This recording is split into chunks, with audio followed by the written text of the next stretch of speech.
Transmission-based precautions is sort of a new term for us in dentistry. It's something that's been used in hospital-based settings for many years. The guideline on that was written in 2007, and it's for patients who are known or suspected to be infected or colonized with infectious agents, including certain epidemiologically important pathogens that require additional control measures to effectively prevent transmission. This is in addition to standard precautions.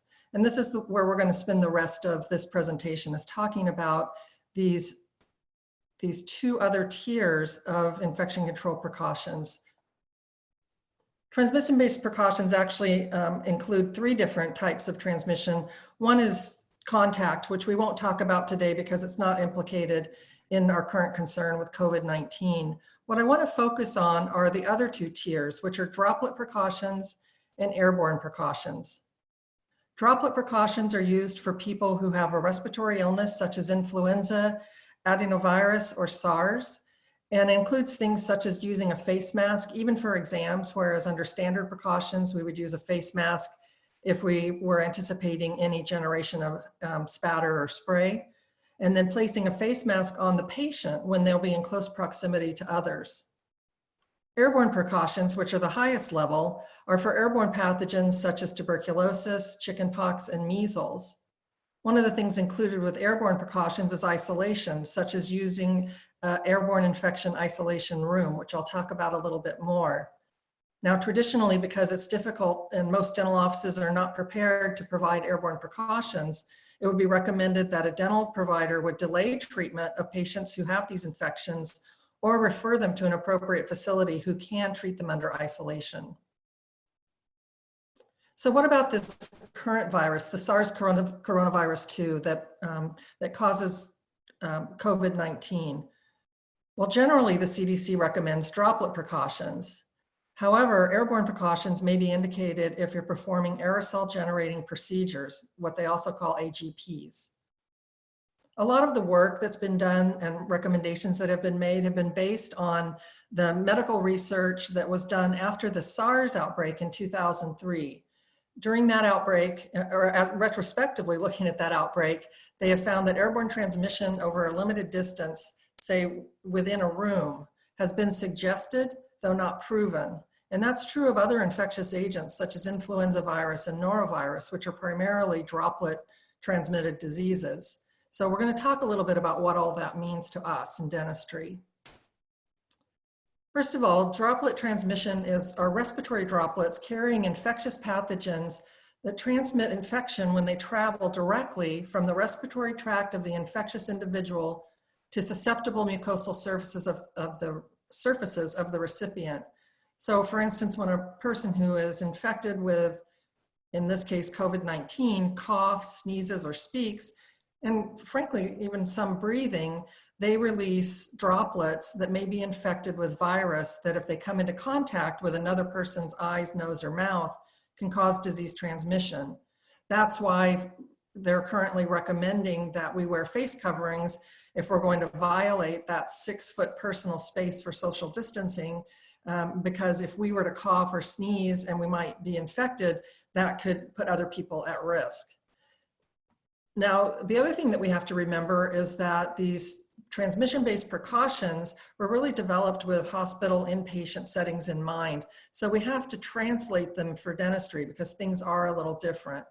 So for one of the main differences is when they talk about the type of procedures that may create aerosols or droplets, they generally are talking about medical procedures such as endotracheal intubation, extubation, cough-inducing procedures, CPR. Those are all things that would require droplet precautions and under certain circumstances airborne. So in dentistry, we can pretty much assume that it's for any procedure that generates droplets of oral fluids of an infected person, because we know that if a person has COVID-19, the virus can be isolated from their saliva. So the virus is present in saliva, and therefore when saliva is released, there's a potential for exposure.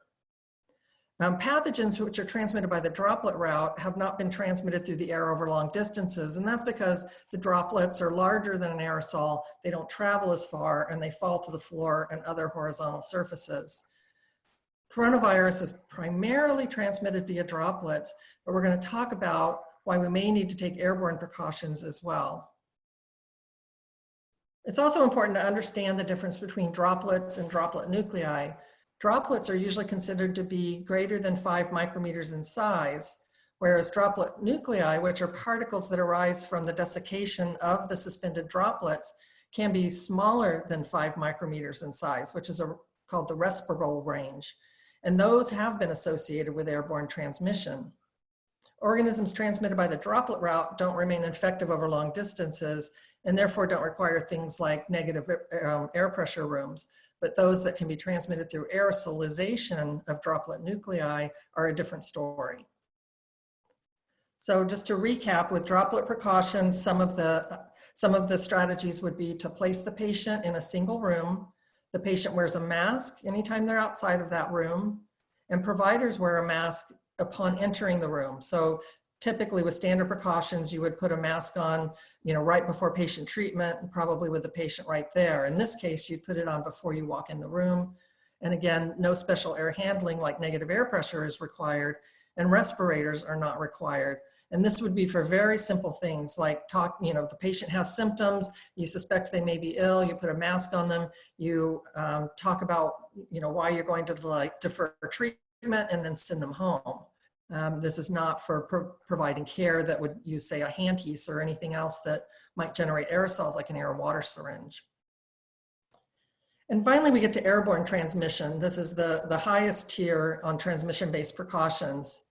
Dissemination of either airborne droplet nuclei or small particles that are in the respirable size range, that's under 5 micrometers, and they contain infectious agents that may remain infective over time and distance, such as spores of Aspergillus and Mycobacterium tuberculosis. Examples of agents that are also transmitted primarily by the airborne route include tuberculosis, the rubeola virus that causes measles, and the varicella zoster virus that causes chickenpox. This is not an area that we've spent a lot of time on in dentistry, so I think that it can cause a lot of confusion. And one of the things that really helped me understand why we kind of straddle the line between droplet precautions and airborne precautions when we talk about COVID-19 is this concept of the airborne transmission falling into 3 different classifications of transmission route. The first being obligate, where under natural conditions, disease occurs following transmission of the agent only through inhalation of small particle aerosols, such as tuberculosis, a true aerosol transmitted disease not transmitted by other means, such as contact with contaminated surfaces. And then there's the second group, which are natural infections that result from transmission through multiple routes, but small particle aerosols are the predominant route, such as measles and varicella. They are really considered airborne transmission diseases, but they could also be transmitted through droplet. And then finally, there's opportunistic agents that naturally cause disease through other routes. So they're not primarily airborne, but under special circumstances, they may be transmitted via fine particle aerosols. And this is where we find SARS and presumably COVID-19. We'll know more, of course, as time goes on and research is done. Also, other respiratory illnesses such as influenza and also norovirus and smallpox are all considered opportunistic agents when it comes to airborne transmission. Patients with confirmed or persons under investigation for suspected infection with COVID-19, the recommendations are that you would treat these patients under airborne precautions. And that means the use of respirators, the use of airborne infection isolation rooms, and other additional administrative and work practice controls, which I'll talk about a little bit on the next slide.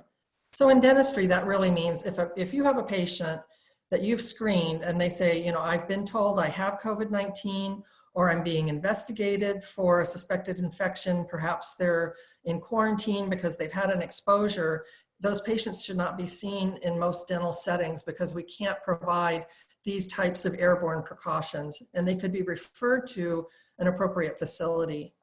One of the main components of airborne precautions is the use of isolation rooms, and these airborne infection isolation rooms, or called AIIRs, have very specific requirements. It's not just taking a private room and changing the air exchange and considering it a isolation room.